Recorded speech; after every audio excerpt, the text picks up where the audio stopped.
I want to direct our attention today to a topic that's talked about a lot in the course, um, and that's truth. You remember the well-known quote, or at least well-known to many of us, about leaving the world? The statement is that the world is not left by death, it's left by truth. And that it simply means that when you pass away, well, this is what it means to me. I can't say how you might be interpreting that, but what it means to me is that when the body quits, you are not automatically through with the world. You will return in one way or another.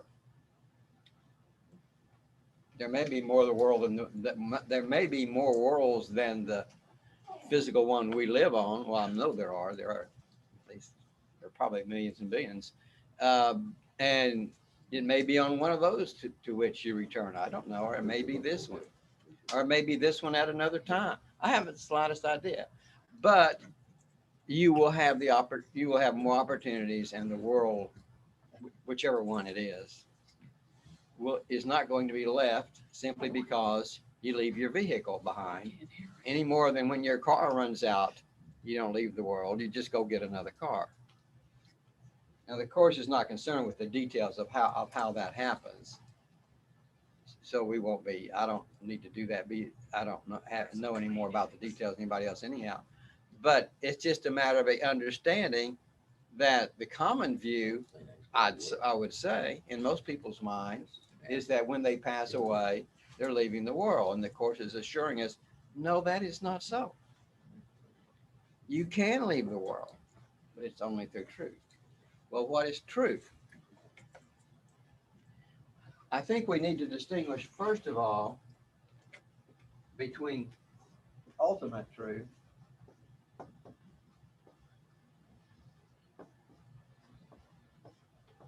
and what I would call little truth. The Course, ACIM, when it uses the word truth, I think it always is meaning ultimate truth. And because it will say that truth cannot be described or explained, it has to be experienced. And so there's some kind of experience that we need to have from which we can gain truth so we can leave this world if you want to leave it. Of course, you may not be interested. At some time, the Course says you will be, because eventually every member of the family of God will return. Don't know how long it'll take. Doesn't matter, I don't guess, but you will return. So if you're not interested in truth now, there will come a time when you are. And by little truth, what I really mean, maybe I say this a little bit better, just say a pointer towards the big truth.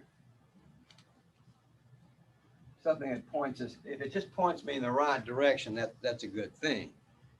I may not be able to explain this truth, but it is possible, evidently, to grasp it through experience.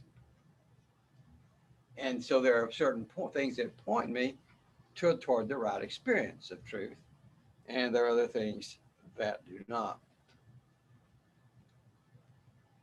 Now, Jesus talks about this a little bit in the Course. Well, and one thing in particular comes to my mind, uh, and he says the only gift, that means Jesus here, uh, wish to bring, and he doesn't really say wish to bring. I think he may say I was meant to give. The only gift I want to give is to teach you how to separate the true from the false.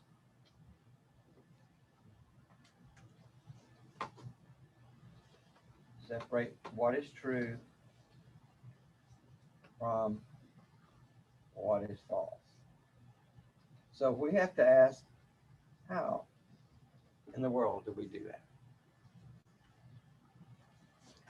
It's really not easy to do at any level. It's not trivial at any rate. And I just saw something on the internet last week sometime about a lady in South Dakota in a hospital dying from COVID. And the nurse was commenting on this and saying this happens to with many people dying of COVID in our hospital. They insist they don't have COVID. And when you and they say I have it must be pneumonia. No, you don't have pneumonia. I think maybe I have lung cancer. No, you don't have lung cancer. You have COVID. That can't be. It's not possible. And they die saying there's no such thing as COVID.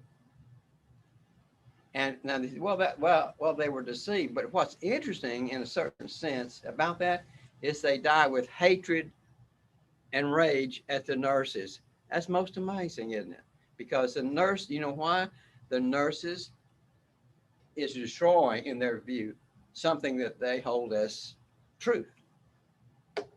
There's no such thing as COVID.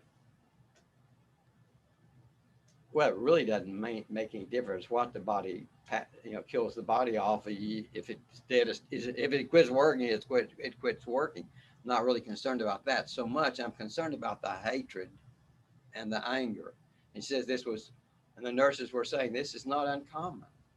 This is South Dakota. May not be true in other states. I have no idea.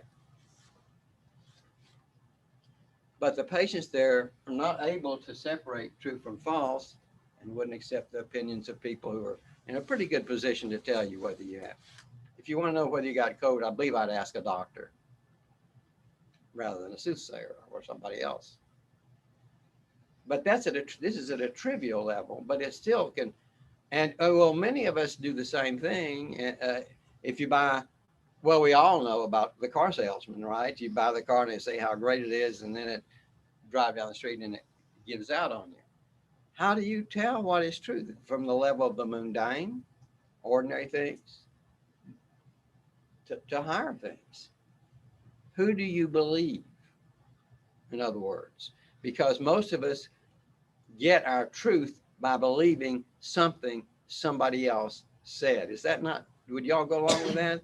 I mean, I believe the world's round primarily, for various reasons. I won't go into why I believe the world. Because it is. Because it is. There you go. What's amazing is that some people, I'm told, still believe the world is flat. And I didn't see that on the internet, but I presume there's some people that also don't want to be told the world is round. I don't know whether it evokes anger and hatred at you if you tell them that. I guess it depends on the individual.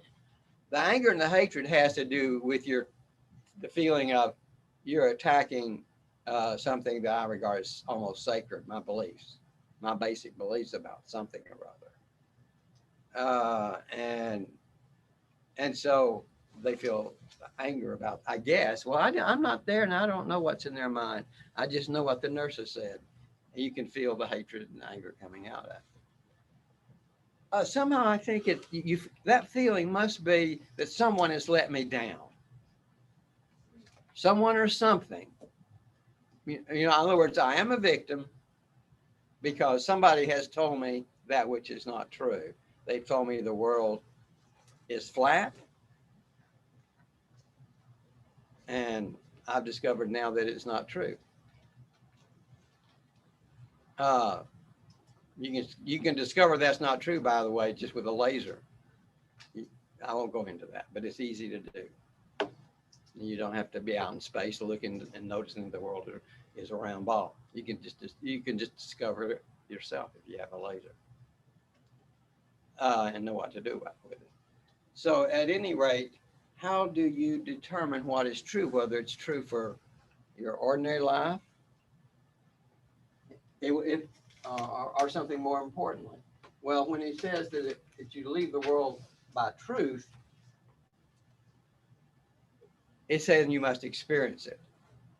And that's why relationships are so important. Our experience tends to be in the context of relationships. How do you find truth in your relationships? How do you find a pointer toward truth? What ideas do you use to separate the true from the false? There's not many things more important than that. And that's why Jesus said that it's the only gift I was sent here to give you, how to separate truth. Does everybody have an idea? If you had to write it down on a piece of paper, how do you do that? Would you be able to write something, some idea about how you separate what is true from what is false?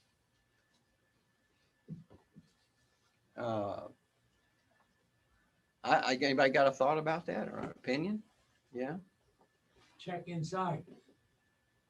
That's always helpful. And I appreciate your saying that. In other words, how does it make you feel to hear that? I believe that's what you're saying. Does that feel right or sound right? Is that, well, I think we all do that. We'll read something and you come across it. I've done this. That just doesn't sound right to me. That doesn't mean it's wrong. It just means I need to check it. And sometimes when I check it, it's not right. And sometimes when I check it, it is right, but it's worth the effort. If it doesn't feel right to you, it's worth the effort to check that out. In other words, this comes about by trusting how you feel about this or that. Yes.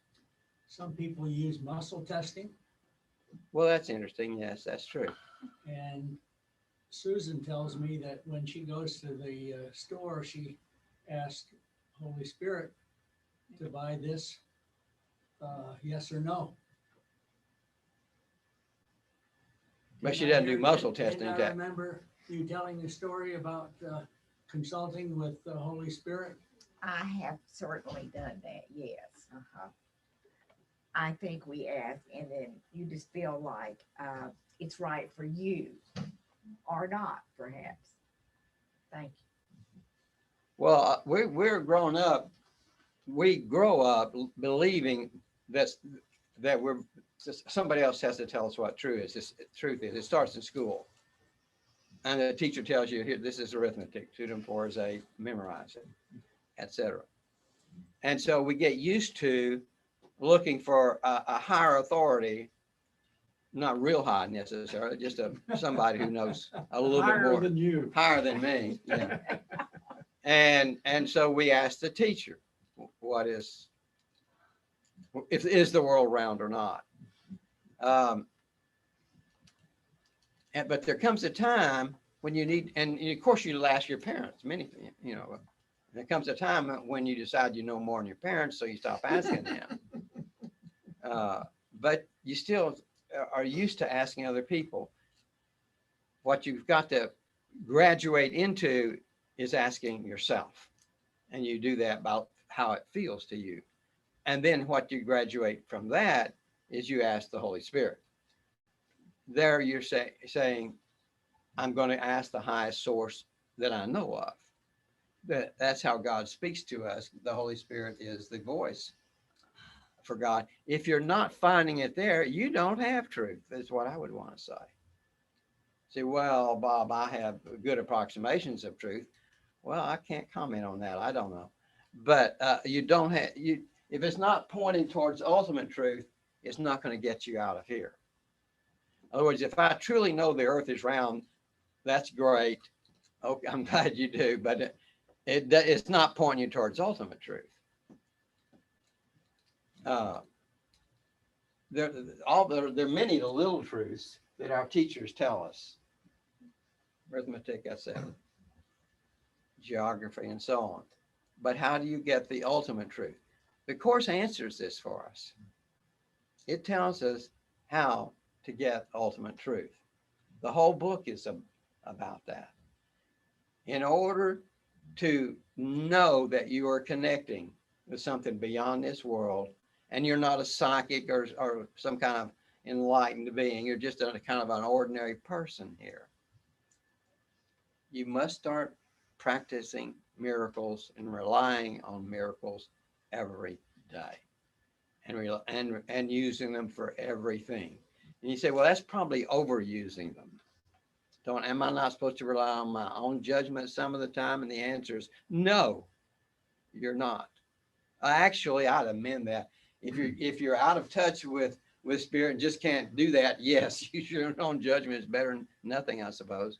But what you want to do is to get to the place where you feel you have access to a valid pointer towards truth. And the course is, Jesus has decided in the course that the way to do that is to start relying on miracles, because miracles come from God. That's what they are. If they don't come from God, they're not miracles. They're just people doing stuff. And so I would be asking you today to rely on miracles for the rest of this day. The course wants you to do that. There's nothing lost in trying to do that. You say, well, I might be disappointed because I don't have any. Well, the course takes care of that in the way it sets up the miracle. It says a miracle is something that you must ask for without knowing the answer that you're supposed to get. But you just sense a problem. From your own inner sense of things, you sense, well, there may be a problem here. Maybe I won't get to Oasis on time this morning. So if that's my case, I ask for a miracle. Does that mean I'm supposed to get to Oasis on time? No, I don't know what it means. I just want a miracle for that situation. It may mean I'm supposed to be late, make you all mad at me or something. I don't know. Who knows? What, it doesn't matter. The answer, what the answer is, doesn't in detail doesn't matter. Only thing that matters is, does it solve the problem? If it solves the problem, fine. See, and Jesus believes that we don't have enough sense, and I agree with him entirely, to know what the answer is. So we have to ask. You know, so you start with the position of, I don't know anything. Just don't know anything. I don't mean that literally. I do know that my car is parked out there. Well, I don't know that. I haven't looked. No, you don't know that. It could have been stolen about 2 seconds ago. Why anyone would steal my car is beyond me. Being as old as the hills and pretty well broken down, but it still runs, you know. Did you know that people ask me and comment about my old 1989 Honda car? They ask me more about that than my newer cars. And they'll say, boy, you've got one of those, don't you? You want to sell it? I'm serious. I've been asked that this year at least 3 or 4 times. And they'll say, I had one of those. It went for 450,000 miles. And that's great, because mine's 250,000. That means I got hopefully 200 more, you know. And it was good because it was made before 1992 or 94. That's when they started modernizing and putting computers into it. It breaks more stuff to break. This thing, if you hit it, it doesn't break, or if it does, you just keep going, whatever. Doesn't matter. So, and it gets great gas mileage. Still gets good gas mileage. Well, so they ask, and that always tickles me when they do that. But I don't. So I feel on fairly good grounds thinking it's still out there.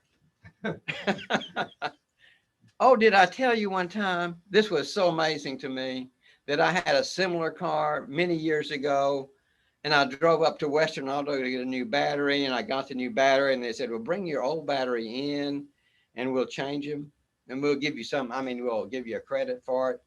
And this was a store with a great big front glass window, and I'd parked right there. And I went to go to my car, and it wasn't there. I almost went into shock. Who would want to steal that old car with the paint's coming off of it? I mean, it was just, it was more beat up looking, or well, comparable to the one I've got now. I couldn't believe that. And there were newer cars to over there and over there. Who would steal that? Nobody. There's not an idiot out there, idiot enough to steal that. I'm the only idiot because I drive. I still keep driving it, you might say. But who would want to steal that from me? But this is a true story. It was not there. Well, I wondered, finally, I found out what happened. The workman in the back of the store had gone, somebody had gone to him and said, I want some work done on my Honda out there. It's a blue Honda. Well, mine, well, then it was a blue Toyota. Anyway, he walked out there and there was a newer Toyota right next to it. But he didn't, he passed over. Maybe mine was first. He went into my car, put in the key, and it worked in my car just as well. So he drove my car back there.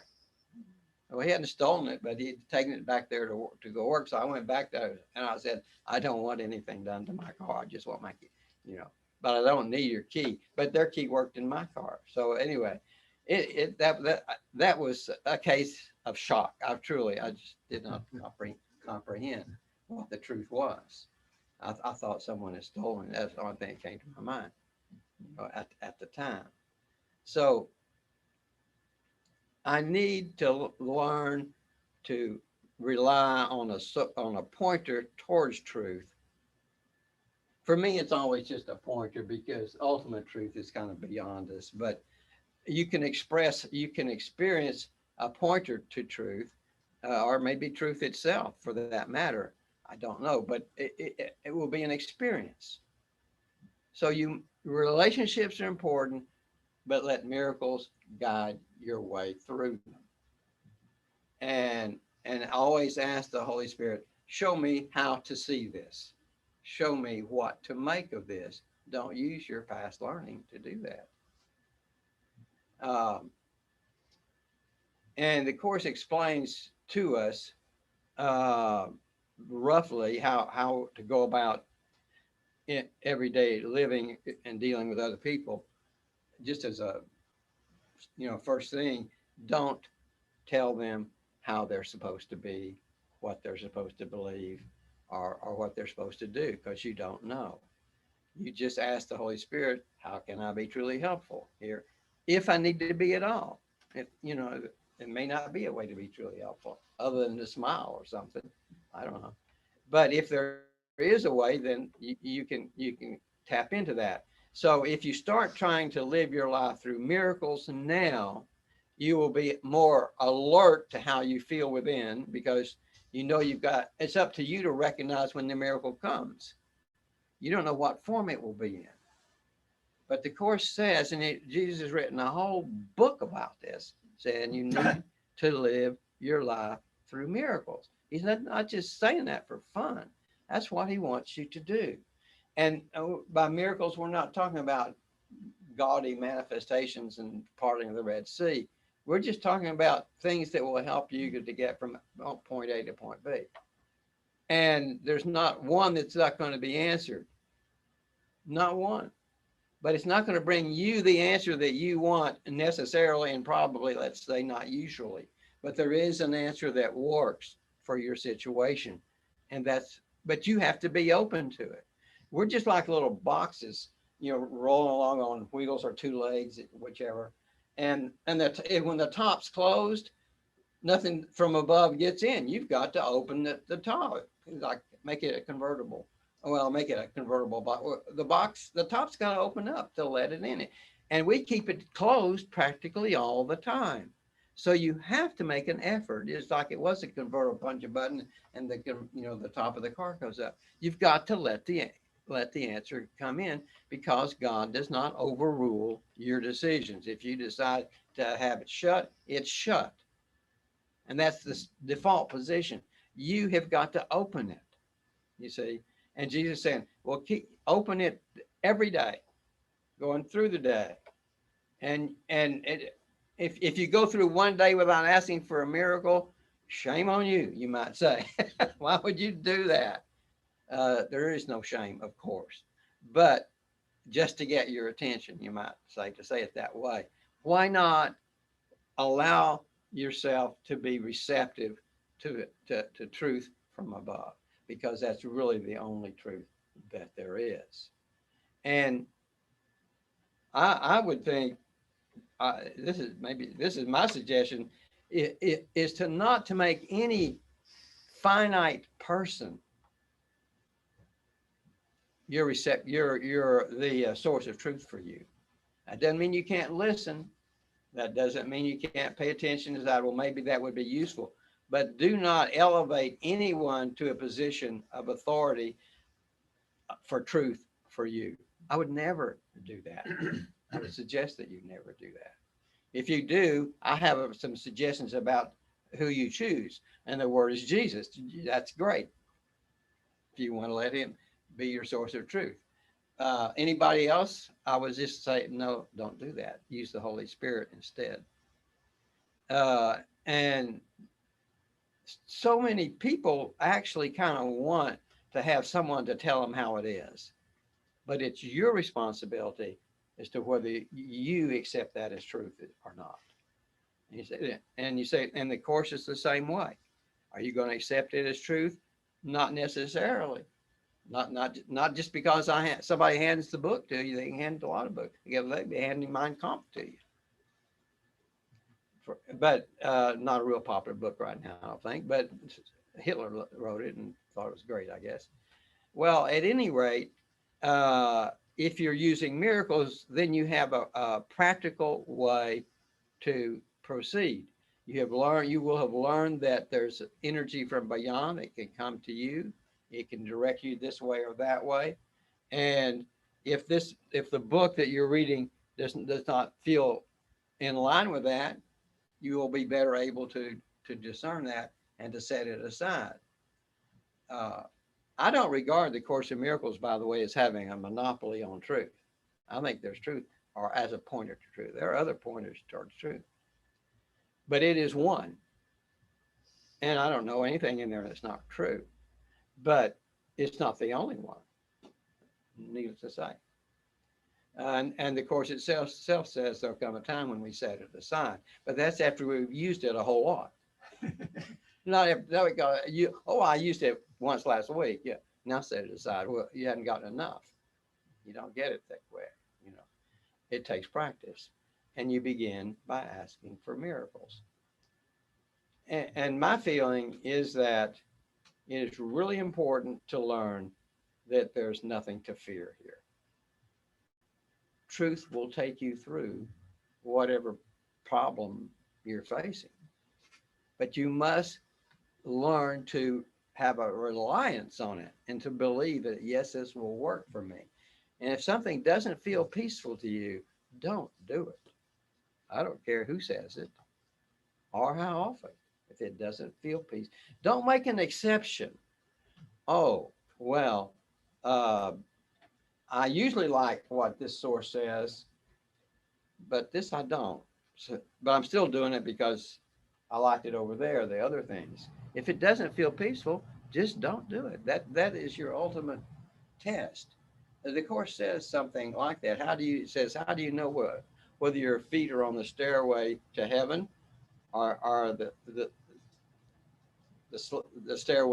stairwell that goes down to hell? Something like that.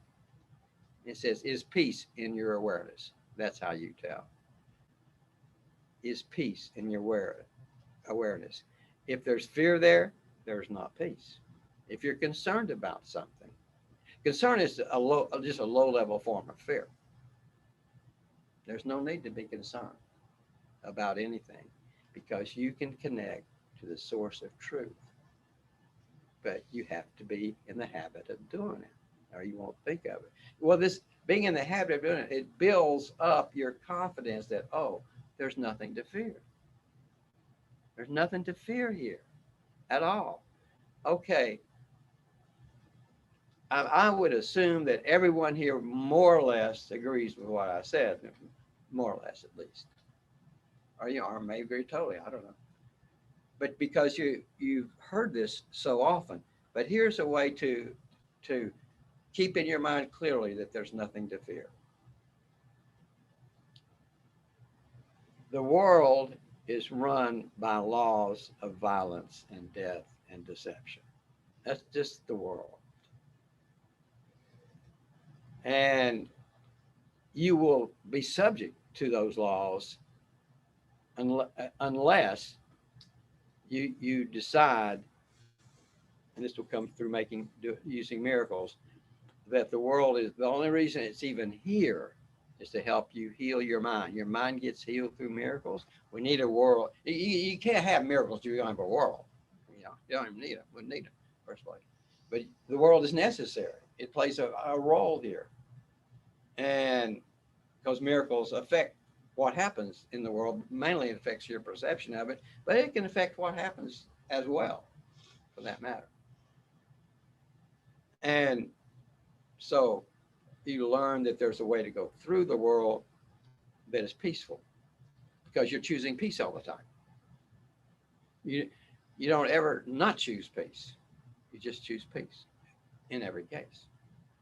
And when the Course says that if you remember that that's the only purpose of the world is to heal your mind and to teach it to rely on this truth beyond the world, if you see that as the only purpose of the world, you will not be under the laws of violence and death of the world. You will not be under them. They do not apply to you.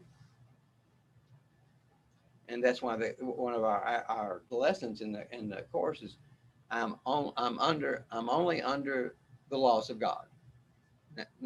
Aren't you? Did I say that correctly? I'm only under the laws of God, not the laws of the world. This is not just a nice sounding affirmation. It's a fact. If or unless you're using the world for something else. So I would encourage you to start seeing the world. Oh, this is the place. This is the place where I get my mind healed.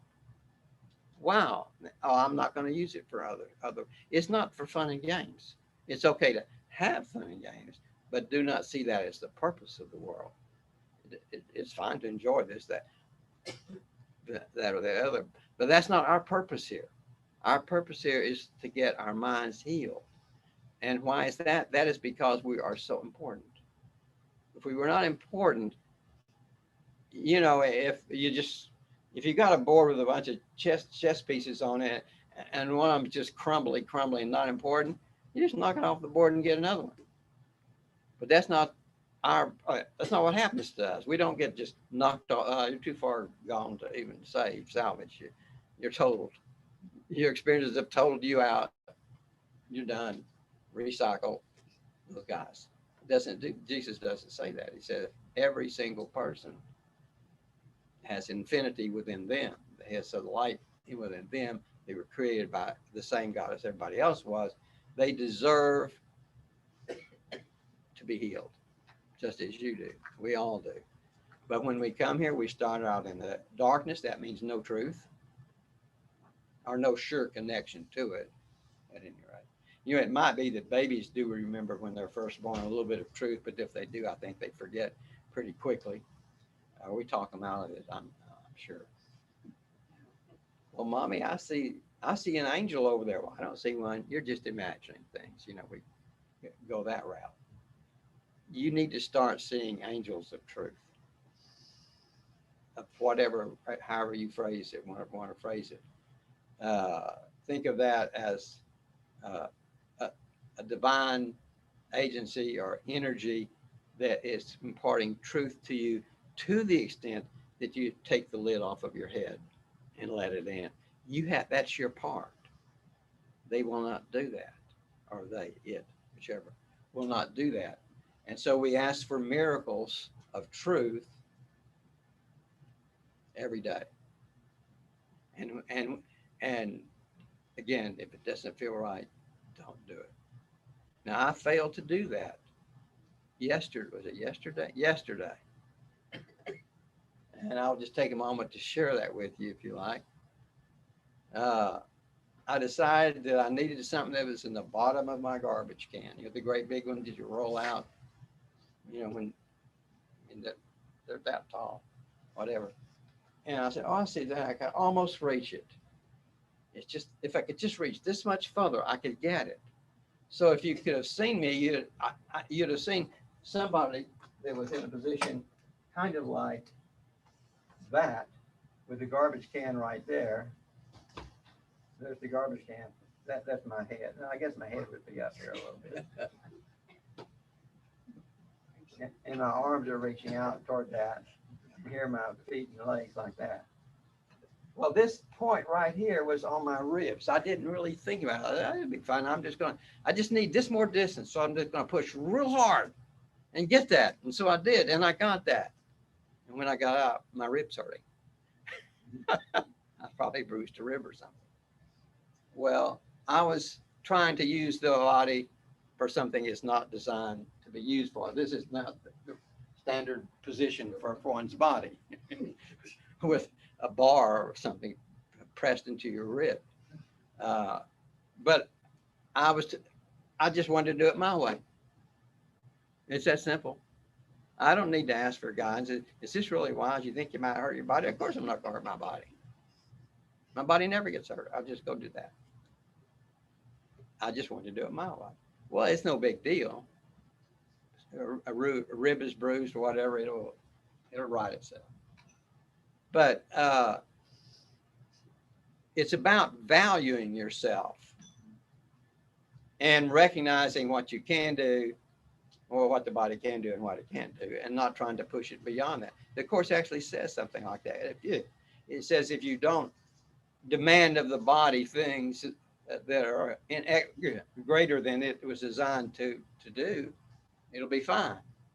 But if you demand that it do unrealistic things, who can say, what will happen to it? So respect the limits of the body. But if you really need to do something, ask for a miracle. I did not ask for a miracle. The miracle said, Bob, get out of the garbage can. You don't need to be in there. Go get a rake and pull it out with a rake or whatever. But we have self-will asserts itself occasionally and says, I'm going to do it my way. When you're doing it your way, you're not relying on a miracle, because miracles don't come from you. You want to do it God's way every day. Thank you. Thank you, Thank Bob. you, Bob.